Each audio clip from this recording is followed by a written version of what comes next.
सुरक्षा और सुशासन के 8 वर्ष पूरे होने पर उत्तर प्रदेश के यशस्वी मुख्यमंत्री परम पूज्य योगी आदित्यनाथ जी के निर्देश पर हमारे जनपद बलरामपुर के परेड ग्राउंड में 25 तारीख से लेकर के 27 तारीख तक 3 दिवसीय विशाल मेला का आयोजन किया गया है। प्रथम दिन इस कार्यक्रम के उद्घाटन को गौ सेवा आयोग के उपाध्यक्ष आदरणीय अतुल सिंह जी के कर कमलों के द्वारा हुआ है। कल उत्तर प्रदेश की राज्यपाल महोदया आदरणीय आनंदीबेन पटेल जी और हमारे बलरामपुर जनपद के प्रभारी मंत्री आदरणीय राकेश सचान जी के द्वारा कल इस कार्यक्रम में उनकी भागीदारी हुई है। आज कार्यक्रम का तीसरा दिन है। आप सब जानते हैं कि 2017 के पहले हमारे जनपद बलरामपुर और खास करके हमारे विधानसभा क्षेत्र बलरामपुर की स्थिति, सड़कों की स्थिति क्या थी, हमसे बेहतर आप सब जानते हैं। गोंडा बलरामपुर की सड़क, बलरामपुर से लेकर के उतरौला की सड़क, बलरामपुर से लेकर के बहराइच जाने वाली सड़क, बलरामपुर से लेकर के तुलसीपुर पचपड़वा गैसरी इटवा सिद्धार्थ नगर को जाने वाली सड़क, बलरामपुर के बेलहा से लेकर के गौरा होते हुए बिस्कोहर तक जाने वाली सड़क, फुलवरिया बाईपास का निर्माण, कुल मिलाकर के यह काम उत्तर प्रदेश सरकार में परम पूज्य योगी आदित्यनाथ जी के मुख्यमंत्री बनने के बाद संपन्न हुआ। शिक्षा के क्षेत्र में हमारा जनपद आकांक्षी जनपद होने के बावजूद भी शिक्षा के क्षेत्र में पूर्व की सरकारों में कोई काम नहीं हुआ। इस जनपद के लिए ही विश्वविद्यालय पूर्व की सरकार ने बनाने की घोषणा किया, लेकिन राजनीतिक नफा नुकसान के कारण जनपद बलरामपुर में विश्वविद्यालय का निर्माण न होकर के सिद्धार्थ नगर के कपिलवस्तु में उस विश्वविद्यालय का निर्माण हुआ, जहां आज भी हमारे यहाँ के जरूरतमंदों को आने जाने के लिए कोई सीधा रास्ता नहीं है। उत्तर प्रदेश के यशस्वी मुख्यमंत्री परम पूज्य योगी आदित्यनाथ जी ने हमारे महापुरुषों के उस सपने को पूरा करने का काम किया। हमारे महापुरुष पंडित दीनदयाल उपाध्याय जी, जिन्होंने समाज के अंतिम पायदान पर खड़े हुए व्यक्ति को उनके चेहरे पर मुस्कान लाने का संकल्प लिया। संविधान निर्माता डॉक्टर बाबा साहब भीमराव अम्बेडकर, जिन्होंने अपने 3 मूल मंत्रों में शिक्षा को पहला अध्याय उन्होंने माना। आज बलरामपुर की धरती ने 2 भारत रत्न दिए श्रद्धेय अटल बिहारी वाजपेयी जी, जो 1957 में पहली बार यहाँ के लोगों ने चुन करके उनको देश की संसद में भेजने का काम किया।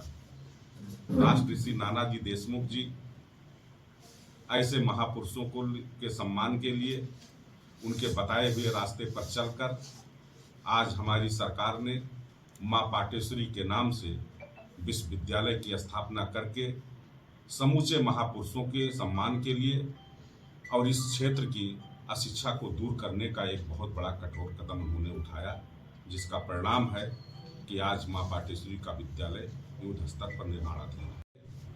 चिकित्सा के क्षेत्र में कोई यहाँ पूर्व की सरकारों ने ऐसा काम नहीं किया। हमारी सरकार ने श्रद्धेय अटल बिहारी वाजपेयी जी के नाम से मेडिकल कॉलेज का निर्माण हो चुका है।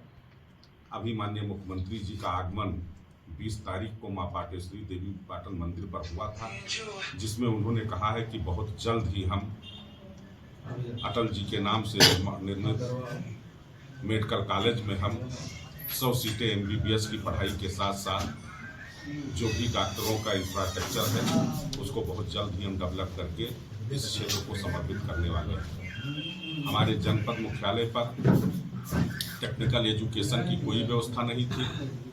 जनपद 1997 के गठन के बाद भी टेक्निकल एजुकेशन की व्यवस्था न होने के कारण हमारी सरकार ने घोघुलपुर में राजकीय पॉलिटेक्निक की स्थापना किया, जिसमें कई पाठ्यक्रमों के एडमिशन वर्तमान समय में वहां चालू है। राजकीय डिग्री कॉलेज राजकीय इंटर कॉलेज, घोघुलपुर में 220 केवीए का विद्युत का बहुत बड़ा संयंत्र लगाने का काम किया।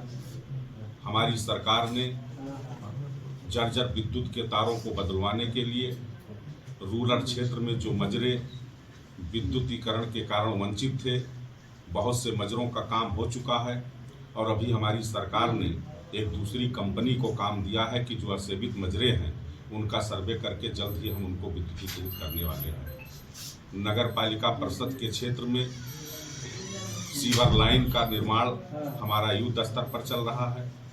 अभी माननीय मुख्यमंत्री जी ने उत्तर प्रदेश के हर जिला मुख्यालयों को नगर पालिकाएं हैं उनको स्मार्ट सिटी के रूप में घोषित करने के क्रम में बलरामपुर को भी स्मार्ट सिटी घोषित करने का काम किया है।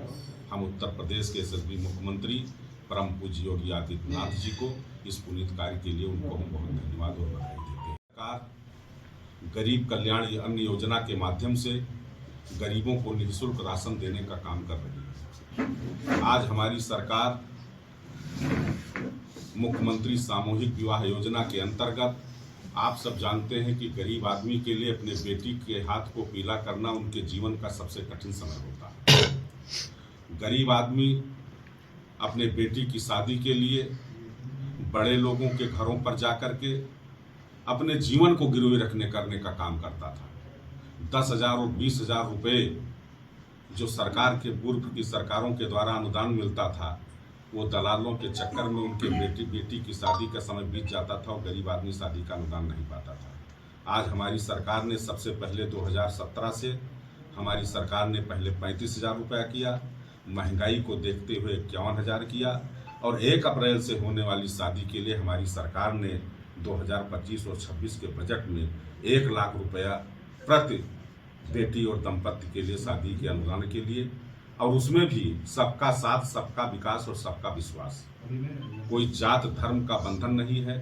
आज हिंदू समाज की भी लड़की हमारी बेटी है, मुस्लिम समाज की बेटी हमारी बेटी है, हम उसके लिए भी 1 लाख रुपए का अनुदान देने का काम कर रहे हैं।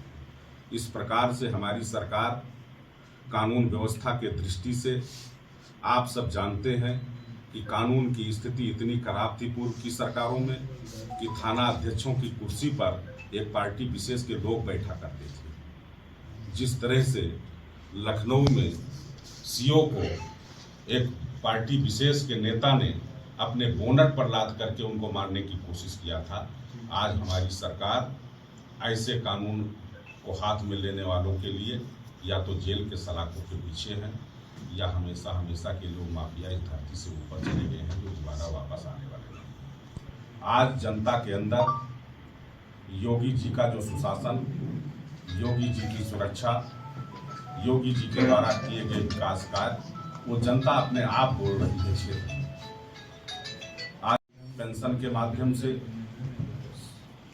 आज हमारी सरकार गरीबों के लिए चलाई जा रही उन योजनाओं को सब के सब हमारी सरकार ने ऑनलाइन कर दिया है, जो सीधे उनके खाते में पहुंचता है। बीच में बिचौलिए का कोई काम नहीं रह गया है।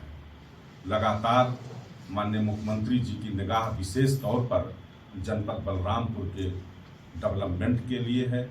जनपद बलरामपुर उनके गोरखपुर के बाद बलरामपुर ही उनकी प्राथमिकता है। ये माननीय मुख्यमंत्री जी कई बार अपने भाषण में और बलरामपुर में भी कह चुके हैं। हम लगातार जनता को अच्छी सुविधा देने के लिए, अच्छी सुरक्षा देने के लिए, माताओं और बहनों के लिए अनेक योजनाओं का संचालन हमारी सरकार कर रही है। आज बलरामपुर एक विकसित बलरामपुर की तरफ पूरी तरह से चल चुका है। हमारी जनता लगातार कोई काम अगर रह गया है तो आप सबके माध्यम से, समाचार पत्र के माध्यम से, इलेक्ट्रॉनिक मीडिया के माध्यम से हमसे स्वयं मिल करके जनता हमारा ध्यान आकर्षित करती है। हम उस कार्य को भी करने के लिए अपनी सरकार, माननीय मुख्यमंत्री जी, संबंधित मंत्रियों से हम अनुरोध करके उस कार्य को भी कराने के लिए जनता को आश्वासन देते हैं।